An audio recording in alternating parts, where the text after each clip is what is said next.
ఈ దినం దేవుని వాగ్దానము హోషేయ గ్రంథము 6వ అధ్యాయము 1వ వచనము. ఆయనే మనలను బాగు చేయును.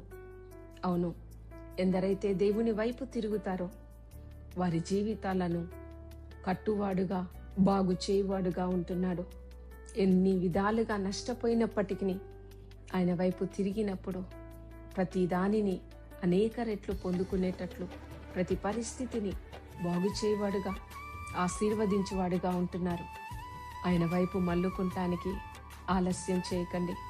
అటు రీతిగా పరిశుద్ధాత్మ దేవుడు మిమ్ములను ప్రేరేపించి ఆత్మలో రేపునుగాక. ప్రార్థన. మహాపరిశుద్ధుడా, కృపగలిగిన దేవా, నిన్ను స్తుతిస్తున్నాము.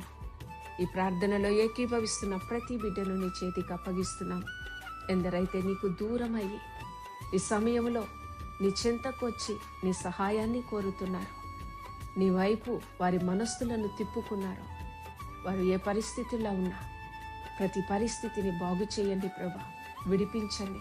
ఏదైతే నష్టపోయారో కోల్పోయారో తిరిగి వారు కట్టబడులాగున బాగు చేయబడులాగున అనేక రెట్లు ఆశీర్వదింపబడులాగున సహాయం చేయమని, ఇది దీవెనలు ఆశీర్వాదాలు ప్రతి వారి పైన కుమ్మరించమని యేసు పరిశుద్ధ నామమున ప్రార్థించి పొంది నిన్ను స్తుతిస్తున్నాము తండ్రి.